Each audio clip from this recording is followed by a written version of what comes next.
Connesty, how are ye? Welcome to episode 13 of the Candlelit Tales podcast. My name is Aaron Hegarty and I'm sitting down with my sister. I'm Sorcha Hegarty and it's raining. We are in the Shafis and you might hear some rain because Ireland never gets away from a bit of rain. Nope. We are the co-founders of Candlelit Tales, a storytelling troupe. We tell stories to live music and we also now record podcasts. We started off a few years ago telling stories live. We still do the live stuff. And we passed a hat and we asked for donations. Mm-hmm. You can still do that if you want to support us. If you can, basically. This is a free podcast for everybody who can't afford it. And if you can afford it, to support us, you can go to patreon.com/Candlelit Tales. And that helps us out a load. It actually helps us just, buy equipment and headphones and stuff like that. And, it just helps a lot just to get these little things out onto the quality that we like to get them out at. And so if you want to be able to, do that. Help us. You can also just share it and be sound. That'd be great too. Either way. And this is a Beautana special because this is, we're turning into summer, lads.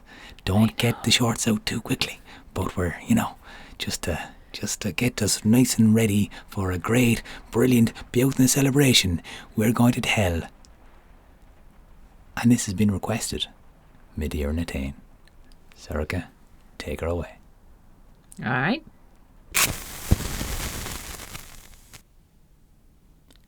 The story of Midir and Etain.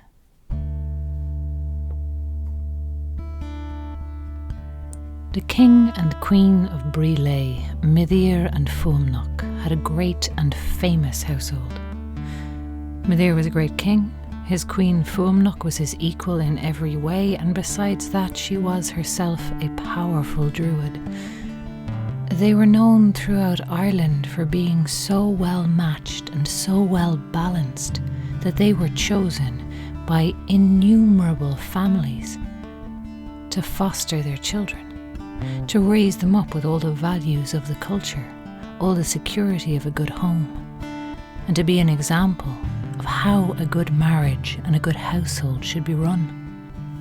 This was a great honour, and so honoured were they that at any one time Midir and Fuamnach had 3 times 50 foster sons and 3 times 50 foster daughters in their household, although they never had children of their own. Now one day the king of the Tuatha Dé Danann, the Dagda Mór, he came to them with a small problem. And that small problem was a child, a little infant boy that he had with the river goddess Boann. Trouble was, Boann was married to another man, and the little boy had been born in a day, a magically extended day that the Dagda had made so the two of them could dally together while her husband Elkmar was away hunting, suspecting nothing. But now they had this child, this consequence, and they didn't really know what to do with him. He was younger than anybody because he'd been born in a day, and so he was named Angus Og, the young son. And the Dagda, after racking his brains, he brought the child to the best parents that he knew of, Midir and Fuamnach.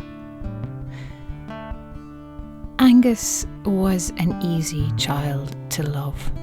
The pair of them took him in and found him to be a beautiful and a winning child that they raised as if he were their own, and they both doted on him.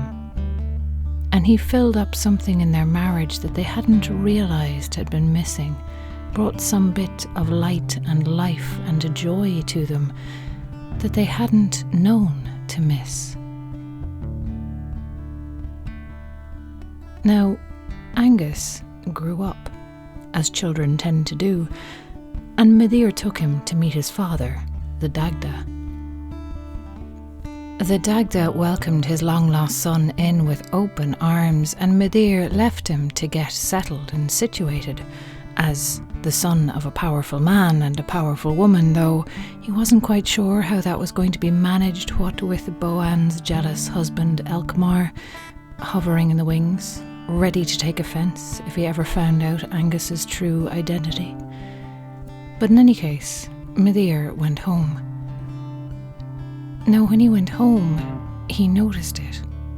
The thing that had been missing, that had been filled up by the presence of Angus Og, that light and that laughter that wasn't there in his house, that wasn't there in his marriage. And he noticed it grow and grow, because now that he'd seen it, he couldn't unsee it. And every day he looked at Fuamnach and he wondered when the love for her had left his heart. He wondered, had he ever loved her really? Or had he just been impressed by her power and her beauty? And these doubts grew on him, and the space between him and his wife grew wider and colder with every passing day, until the day came that Midir decided to do something about it. And what he decided to do was leave and go and visit his foster son Angus Og. He left Fuamnach in charge of their 3x50 foster sons and their 3x50 foster daughters and all their lands and all their households and all their kine and all their cattle. He dressed himself very carefully in his finest armour, his cloak of green and his 5-pointed spear by his side, and he rode out on a white horse to visit. He arrived at Brúnaboinne, where Angus Og then lived, at Samhain, a time of the year when it was forbidden to carry weapons, when the laws were strange and different even for those who lived in the other world.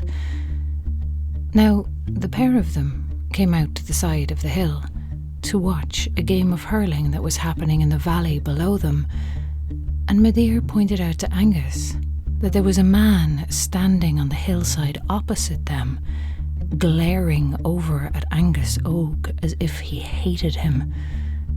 And Angus said, well, yeah, that would be Elkmar, my mother's husband. You see, Brúnaboinne had been Elkmar's house, and with the help of the Dagda, Angus Og had tricked him out of it. No, it was what his mother Boann wanted for him, but she couldn't exactly tell Elkmar that. So Elkmar was holding on to a bit of a grudge.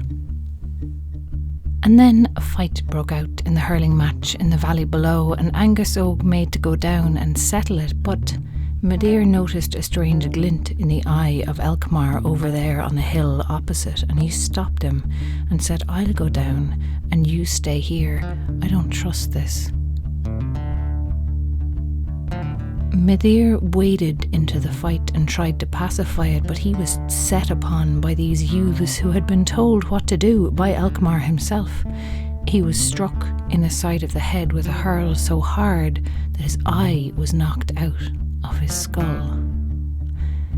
Now this was a terrible wound. More terrible than just the wound itself was the meaning of the wound, because in those days no man could be a king if he was in any way disfigured or deficient in body. And Midir was the king of Brilé. He stood to lose everything. He was absolutely livid. Now Angus was distraught. Angus Og brought Midir back up to Brúnaboinne, called in the best surgeons in the land, and they managed to save Midir's eye, to get it back into his head, to get it healthy again, so that he would not lose his kingship. But Midir was still furious. And he turned to his foster son and he said, you need to make this up to me. You need to pay me restitution, because this happened in your household when I was protecting you. And Angus said he would do anything for his foster father. Midir asked him for a new chariot, and that was easily got. And he asked him for a new pair of horses, and that was easily got as well. And then he turned to Angus Og and he said, what I really want the thing that will make this all better. I want you to find me the most beautiful woman in Ireland." That last one was a tall order.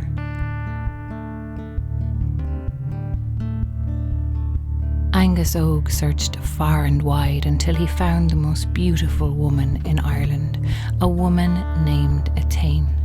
Now, she was a king's daughter in Ulster, and she was something else to look at. She was beautiful beyond any concept of beauty that he had ever come across before. And Angus went to her and he asked her if she would come with him to Brúnaboinne and take up residence there with Midir for a year.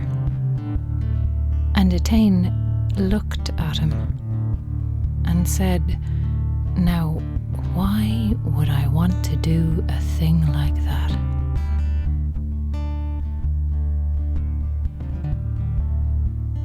She pointed out to him that her beauty and her status were two things that she had that she could put in the service of her people, that her best hope for them was to make a good match in marriage, to bring the power of a great king to their service, to bring them a huge bride price for her honour, and by going with him to stay with Midir for a year, her honour stood to take a bit of a hit.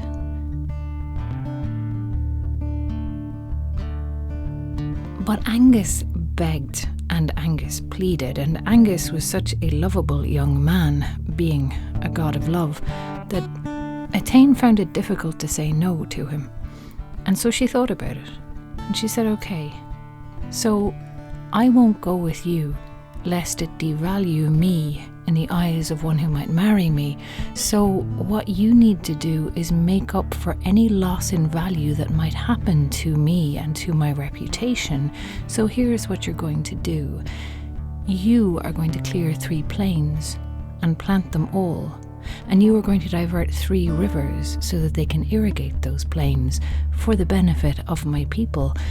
And you are going to fetch me my weight in gold as a bride price. And if you do these things, then I will go with you." Angus Og, being Angus Og, he managed these tasks in the twinkling of an eye, and he brought Etain back to Brúnaboinne to meet Midir.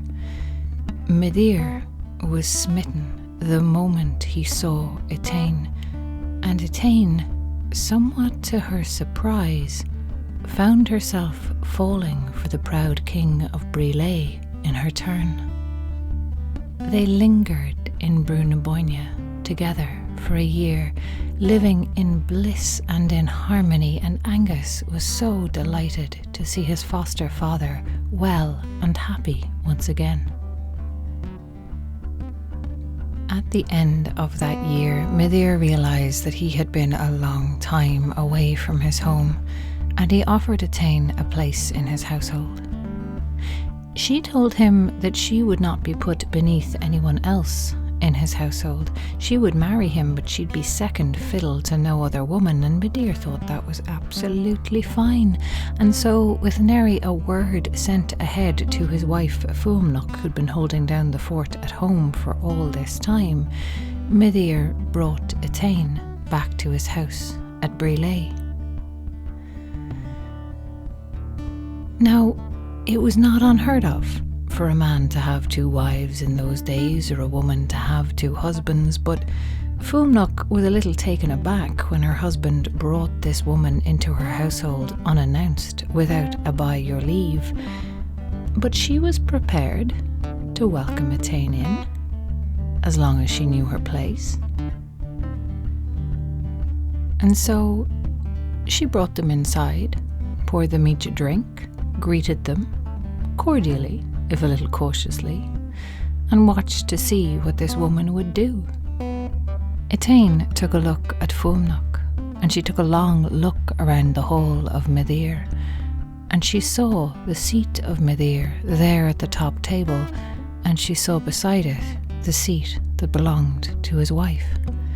And without a moment's pause, she went and sat herself at the head of the table, right beside Midir. Now Fuamnach took that for the insult that it most certainly was. It might be that Midir had forgotten that she was a druid, or it might be that he never thought that she would turn her power against him. But Fuamnach's rage rose up in her like a live thing, and she belched it out with a word of power, and it flew to Etain sitting there so pretty in her chair, and when it hit her, Etain was gone, and there was nothing but a rain cloud in her place. You or I would have died of a spell like that, but Etain was one of the Tuatha Dé Danann as well, and she was not without power of her own. She clung to life. As the rain cloud rained into a little puddle on the floor, the puddle evaporated and a little worm crawled out and turned into a fly.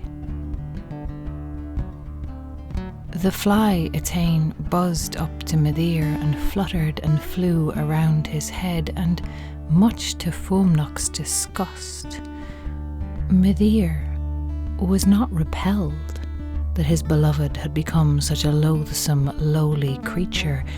He cooed at the fly as if it were something beautiful and wondrous.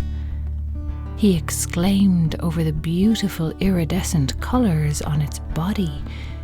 He said that the buzzing of its wings sounded like the sweetest of music. Could she not hear? Could she not smell the fragrance that wafted from the fly? She could not, but he could.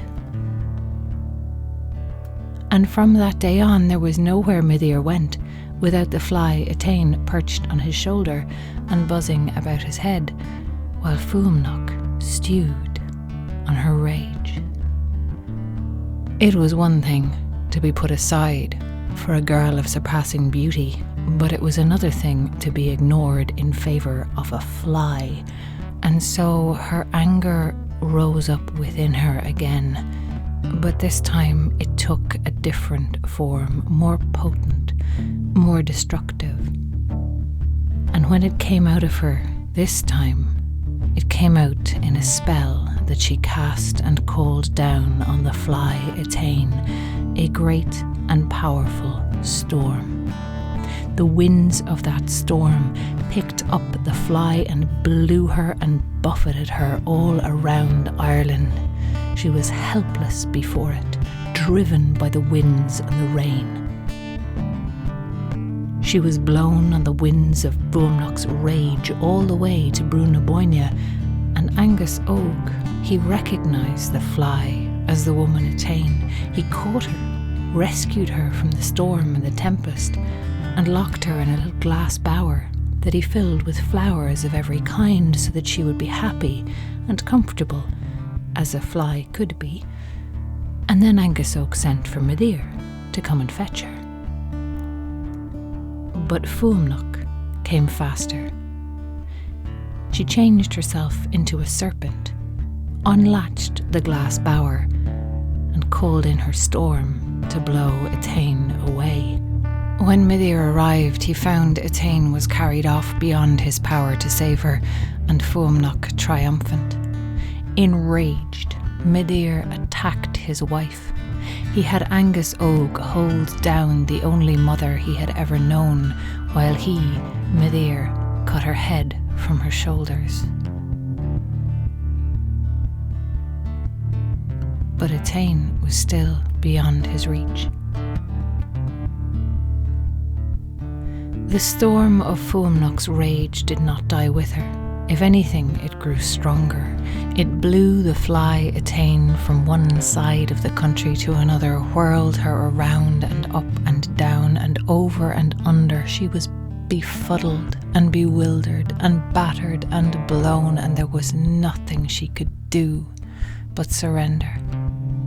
Time passed. So much time that it lost all meaning. And then one day, she was blown in through the window of a feasting hall. And so exhausted was the fly Etain that she could not even cling to into the roof beams of that feasting hall, she lost her grip and fell, with a tiny splash, into the goblet of wine on the table below her. The mortal queen of that hall drank off her goblet of wine in one swallow, swallowing down the fly Etain. And then she turned to her husband and said, "I do believe I am with child." Sure enough, 9 months later she gave birth to a most beautiful girl child, whom she named Etain, for no reason that she could put into words. The mortal girl Etain grew up and looked just as she had done in her previous life, as a radiantly beautiful woman of the Tuatha De Danann, but she had no memory of her life as one of the Sidhe, no memory of Midir or Fuamnach, or even her wretched existence as a fly blown about by that storm. Etain grew up to be a beautiful young woman who had a particularly elegant way of pouring wine, and word of her beauty and her grace spread far and wide. She received proposals of marriage from kings and sons of kings, but her heart was not warmed by any of them. Now at that time, the High King of Ireland, Etain, was in want of a wife, for it was not thought to be right for a king to be without a queen in those days, and he decided that if he had to have a queen, he would have only the most beautiful woman in Ireland, and it was known that that meant Etain. For her part, Etain was no more in love with Etain than she was with any of her other suitors, but she accepted his offer because it meant becoming the Queen of Ireland, and she couldn't think of a reason not to. She and Etain were happy enough together, for a time. The only blight on their marriage was that the king's brother Ailill fell desperately ill shortly after Etain came to live in Tara.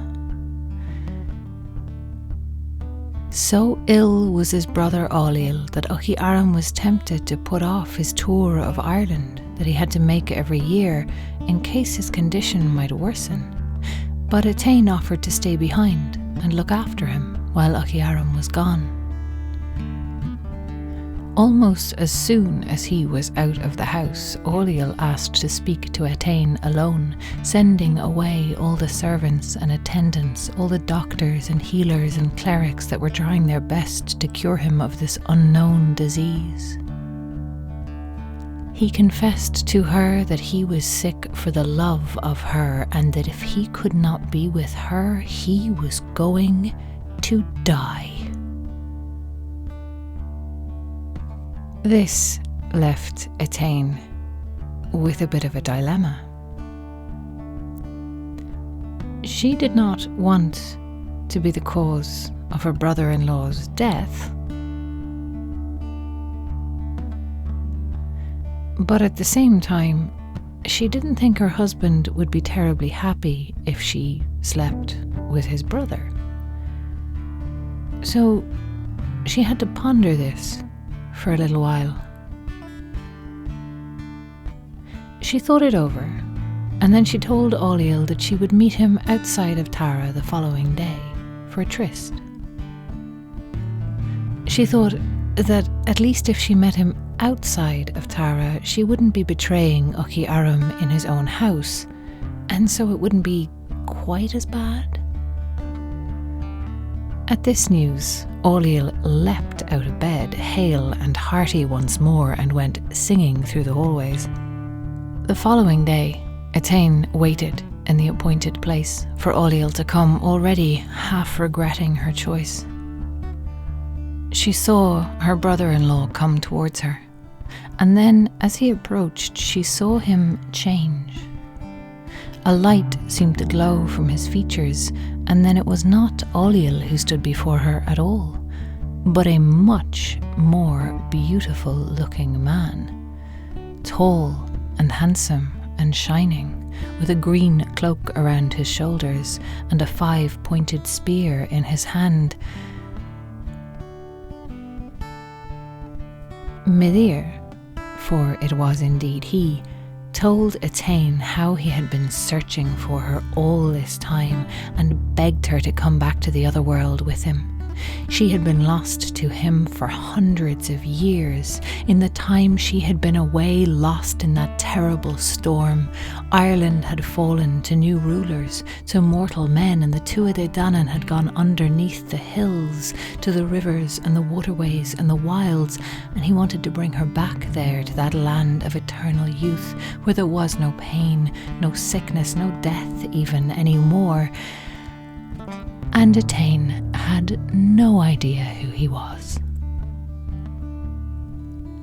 Having no memory of her life in the other world, she categorically refused to go anywhere with this complete stranger.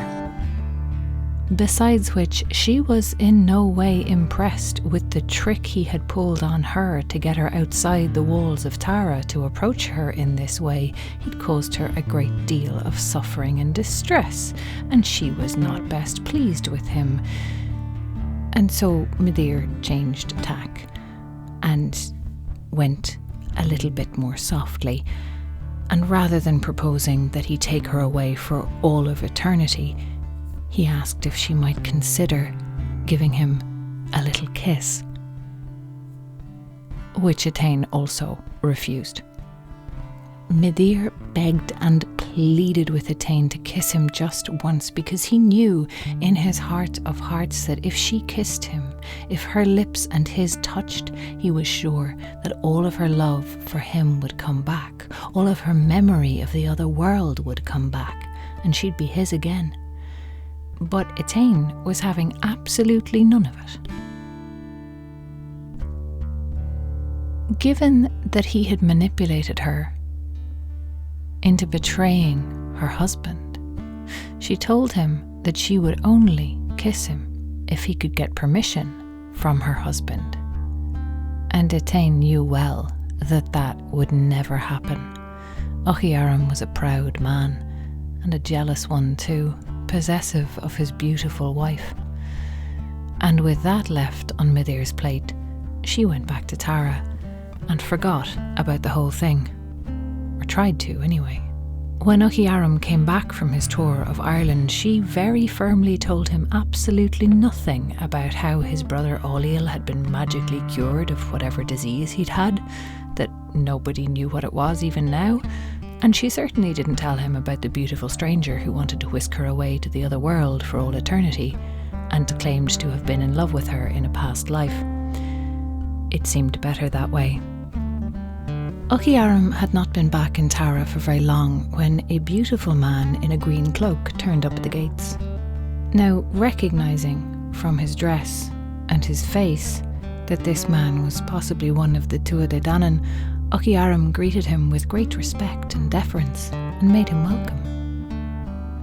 The stranger asked to play a game of chess. They played, and Ochiaram won easily. The stranger suggested that they make a wager, and Ochiaram bet the finest horses that either of them could produce.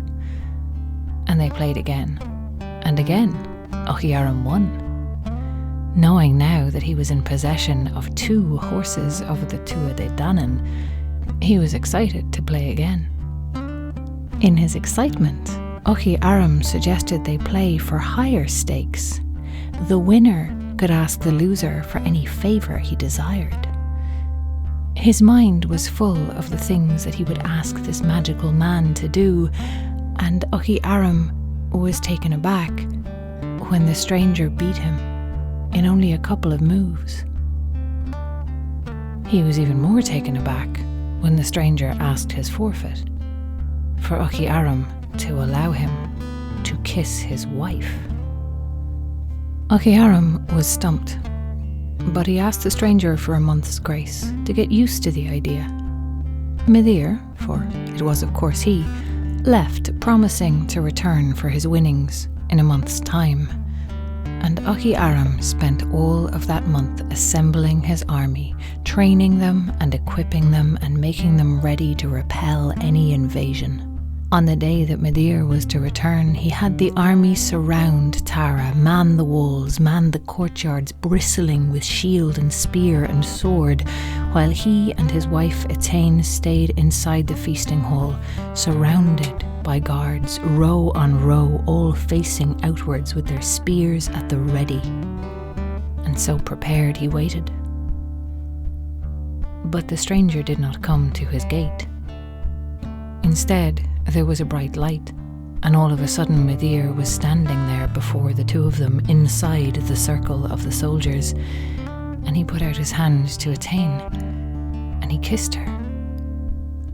And she remembered. She remembered everything. Her great love for Midir, the revenge of his wife. And as she kissed him, the two of them rose up into the air and disappeared into the other world, never to be seen again. Now it is here that the tale is ended, though it is not the end of this tale, and if you like a happy ending, it's best to stop listening now. Etain was not pleased to lose his wife, Etain. For 7 years he hunted for her high and low and all over Ireland, and the form of his hunt was to dig up the she-mounds of the Tuatha Dé Danann and destroy them, looking for a passage to the other world, looking for Etain and the man who had stolen her from him. At the end of 7 years, Midir appeared before Etain over the latest she-mound that he was in the process of destroying and told him that he really needed to knock this off. Midir offered Etain one chance to win Etain back. He snapped his fingers, and all of a sudden, standing there on the hillside were 50 women, and all of them identical, and all of them Etain. Midir told Etain that if he could pick his wife out of that group of women, he would never see Midir again. He'd be able to take her back home, and all would be as it had been. Now Etain knew by now the tricks of Midir, and so he knew he could not choose Etain by her looks, because there would be no difference in their looks. And so he said, all right, have them all pour wine, because Etain had that way of pouring wine, and he knew he would know it anywhere. And sure enough, he recognized Etain by her pour. He stopped the test at that one, and he brought her back to Tara with him. Now Etain seemed somewhat changed by her time in the other world. She seemed to have no memory of Tara, no memory of Etain at all. But gradually she got used to the idea, got used to her new place, got used to her husband and her household, and she began to settle in. And then they were happy again, for a while. A year and a day after he had gotten her back from the other world, Etain was pacing the walls of Tara. His wife Etain was in labour with their first child, and he was on tenterhooks. And it did not help his mood one bit when out of a shaft of light stepped Midir, his old rival. Now Etain was ready to throw him out, said, "You promised I would never see you again." And Midir said, "Oh yes, I promised you would never see me again if you chose your wife. But you see, you didn't choose your wife. When she came with me to the other world, your wife Etain was pregnant with your child. A daughter she gave birth to in the other world, where time moves so differently. You chose a girl called Etain, for we named her after her mother. She grew up to look just like her mother. And besides that, She has her mother's way of pouring wine.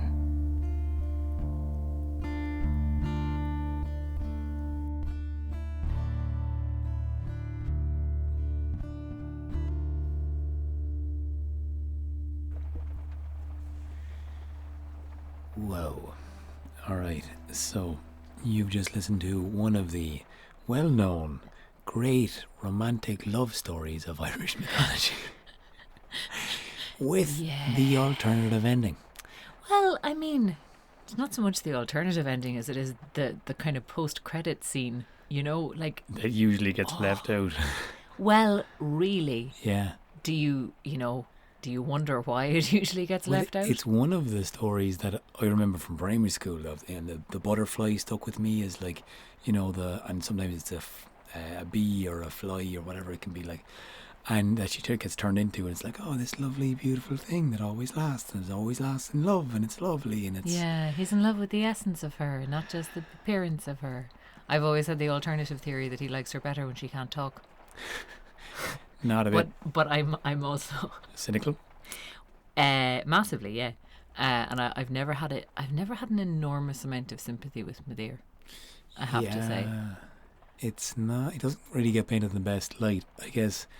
Because Fumnock is pretty righteous and pretty spot on in how she deals with the whole situation. Well, you could have a lot of hang sympathy. on. She's not righteous in how she deals with the situation, because she does what a lot of people in that situation do, and she scapegoats the outsider.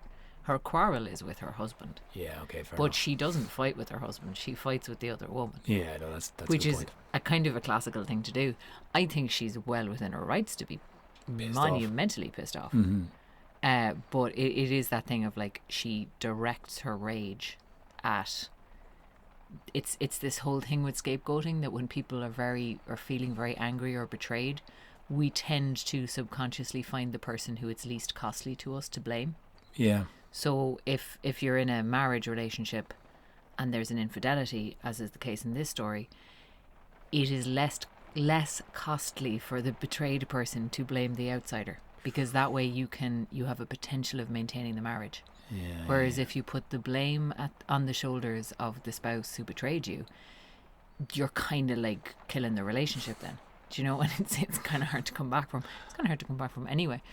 But yeah, she does a very common thing, I think, that people do. Well, I've always remembered when we were down in Clare Island and we heard a retelling of that story. Yeah. And it was told from we're down for the Bard School of Mythology, which is a fantastic thing every year out in Clare Island. And the retelling was from Fumnock's perspective. And oh yeah, Karina Tynan's retellings. She's got a wonderful website about them actually, which we'll link in the show notes. Yeah. She does some fantastic retellings of these myths usually from the female perspective. She takes the women who are often vilified and gives them a voice. She's also, we looked at that myth again this past summer as well, in 2018, just at Midir and Etain. Yeah. And she did an extraordinary retelling from the point of view of the daughter Etain.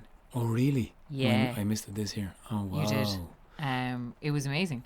So, like, yeah, you can find these kind of voices in there as well. And that always restructured made me look at and examine the story a little bit differently, because I had heard it as a love story between Midir and between Etain, and kind of forgotten about Fumnock. Wasn't that important, I was just a side character. It was fine. Yeah, and she's so easy to vilify as the jealous bitch wife. Do you know what I mean? My wife doesn't understand me, baby, but you do. Like, that's what I think is really interesting to me about this story in its more complete form. It's not very nice. Like, you have these lovers who are swept away by their love for one another. Sure. And they have a happy ending together. Sure. But the trail of destruction that they create in doing that. Like, I mean, we've talked about this story before in terms of, like, kind of marriage of convenience versus marriage of passion. That, like, totally, yeah. Both Midir and mortal Etain are in kind of pretty well functioning but pretty passionless marriages. Yeah, and I've always kind of bigged that up as like, people do that because it's a societal convenience and it's a thing that you're supposed to do and it works and it's easier to pay a mortgage and get a house together and cohabit and coexist and codepend on one another, and it just feels very bland and grey, and you forget about the longing and the lust and the love and the spark, which can be very romanticised. I tend to anyway. It's massively romanticised, but I think this is one of the really interesting things about marriage. Marriage, up to the modern era, was not a romantic institution. It was a business institution. Like, most marriages were arranged. Go back to our grandparents' generation in Ireland. Like, not even that long ago. Yeah. You got married because of the land, you got married because of family alliances. It was not a romantic proposition. And people were not supposed to get married for romantic reasons, and they didn't, because practicality superseded that. Because if you need to worry about keeping a roof over your head, that has to come before romance and passion. Does it though? Well, like, I think that's the really interesting thing of the Midir and Etain thing is like how it's a real, for me, it's a really interesting story that very much contains the shadow side of romantic love. Well, of course, like as we were just talking about the love as psychosis element of like being passionately and hugely in love with someone is like being in a psychosis. It's a form of psychosis. It's called, like, the word for it is limerence, when you're in that first blush of love with somebody, like in the early stages of a relationship, when you're very, like, your brain is full of all these hormones, you're getting flooded with endorphins. It is not a state that lasts for a very long time. It lasts, I think, 6 months to a year max, and it is akin to psychosis. Like, that's why people in heartbreak do crazy shit. Like, you get otherwise sane people who start fucking driving past their ex's house at night to see are they home, and like pining after them and freaking out if they run into them in the street, and like just displaying behaviour that is wildly irrational and out of character, because that's what's happening to you when you're in love. Well, like, and that's kind of where I kind of tend to fall on like the side of almost sympathy with Midir. Like, you're like, okay, he got struck, he got unbelievably paralysed by this beauty and like could only do one thing, could only focus on her, even if she was only whispering in his ear as a butterfly, and that's like all the charming elements, and then you go down the road going, okay, that lasted for hundreds of years and he kept on looking for her and that was all lovely. And he took her away to the other world, and then, oh no, not the ending, oh no, don't do that. Yeah. But like, it's not like he meets her under romantic circumstances. Like, he gets injured and he demands her as a price from Angus Og because of the insult that was done him for losing his eye. You know what I mean? Like, he's not that sweet. I mean, I think as any story is ever told, there's a portion of like the story that remains true, or the story ingredients. There's a part of the storyteller who then puts it through their little kind of scope, and then there's the part of the listener who takes it and dissects it and interprets their own way. And I think there'll always be differences and kind of different ways of fracturing out stories and finding different meanings of it. And so you're just massively trying to justify why you have sympathy with Midir now. Yeah, kind of. Well, but he got swept away by the passion. But he was really bored. But his life was kind of dull sometimes. He's Mr. fucking midlife crisis. Like, I'm sorry. He's also living in a culture where like it's fine to have a second spouse. Like, that's some of Midir's behaviour is really this is where the kind of judgment comes in. It's so ill judged. Like, he knows Fuamnach. He knows what she's like. He knows she's a druid's daughter. He knows she's a queen. He knows she's got a lot of pride. But then jealousy didn't. Well, he didn't. Yeah, but he also didn't treat her with any respect. No, there. he didn't. No. Like, not any respect. He could have. Like, that's the thing. He could have handled this very differently. So what about Etain then? Well, I'm not finished on Midir yet. have to yell about Midir a I'm little gonna bit more just steer you because off. he's, we get onto the epilogue there, and his behaviour is absolutely horrific. Horrific, yeah. He gets to this level of vindictiveness. Don't forget as well that he cuts off Fuamnach's head. Yeah, with Angus Og, the god of love, who's very happy to. Very, very pro this whole affair is Angus, but they cut her head off. But I think it's interesting to call Angus Og the god of love, because then and he's happy in the destruction, the chaos. If that's kind of what love is. If he's the god of that kind of psychosis, then sure. I mean, he's also, he crops up in Dermot and Grania as well as being somebody who's like, oh, you're being hunted by the Fianna because you ran away together. Fucking brilliant. Here's how you get away from them. He's there is a certain element to that kind of trickster type to Angus Og, I think, in that he quite likes, or he seems to kind of encourage those kinds of destructive passions, Whereas I think the Midir and Etain story is very kind of, it's kind of showing you that, you can go off and be with the one you love and blow up your life to do it, but here is your blown up life. You know what I mean? Yeah. And I guess what I mean about and what about Etain is she also she gets swept away, kind of falls into that chaos, falls into the never mind that previous life of mine, at the mortal Etain, I mean, and goes back to the other world and goes back to this blissful happy ever after, and with her she allows her child, her daughter, who must look very like her. Well, that's a really interesting thing in the telling as well, is that you've got all of these absences around Etain. All of the kind of bits about what she had to say about this or that or the other are kind of removed. And there's whole portions of this where she is very literally silenced. She's turned into a butterfly. Now, there's a detail that I found only this year when I was researching it, that when she comes into Fuamnach's house, she sits in Fuamnach's chair. She sits in the chair at the head of the table, and that's the thing that makes Fuamnach go off on her. And I think that's an interesting, I like including that detail because it gives her a little bit of characterization, whereas actually in the myth, she's very light on characterization. She's beautiful. And she's kind of objectified in most of the story. Mm-hmm. She's not a very active presence. So, there's all this kind of space around Etain where we don't hear her reactions. We don't see what she says. And I think that's, I don't know, it's weird and it's interesting. And there was probably a version before where maybe she had a little bit more agency. Maybe, and it wasn't written down. But I think that goes back to the reason there aren't many good Irish love stories.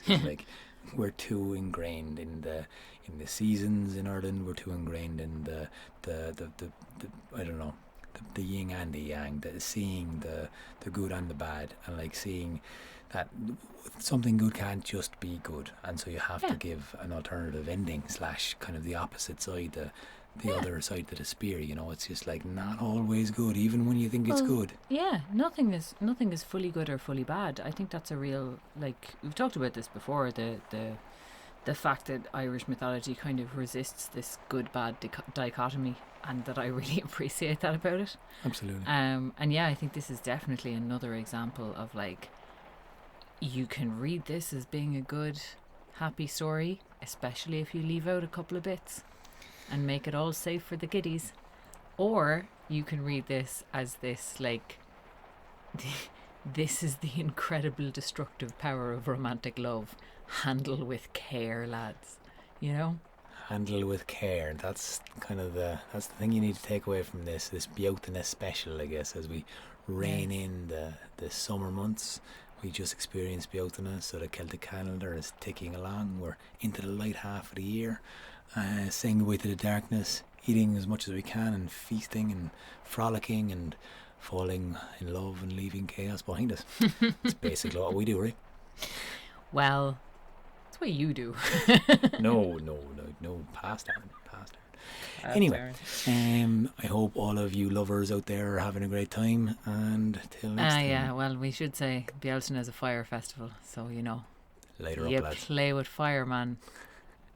Keep her lit. Keep her candle lit. This podcast was produced and edited by Oisín Ryan and the music was by Oisin Ryan. Thank you to all of you who help us out in Candlelit Tales. We really couldn't do this without you. There's too many of you to name, but we love yous. If you want to support this podcast, you can share it with your friends. You can follow us on social media. We use hashtag Candlelit Tales podcast. And you can support us directly by becoming a patron on Patreon. Patreon? I never know how to say that. Anything you can spare will really help us out, and we have some fantastic rewards coming. We'd love you to get in touch. You can email us your comments, questions, stories. info@candlelittales.ie is the email address. Also, if you want to send us a request for a story that you'd like to hear and maybe tell us why you'd like to hear it, we will mention you in a future podcast when we do it. If you'd like to book a live Candlelit Tales show, you can contact us on bookings@candlelittales.ie. We also do a number of live shows around the place, so if you follow us on Facebook or Instagram, you'll get plenty of notification about when those things are going on, and you can keep up to date with absolutely everything we're doing at our website, candlelittales.ie. You.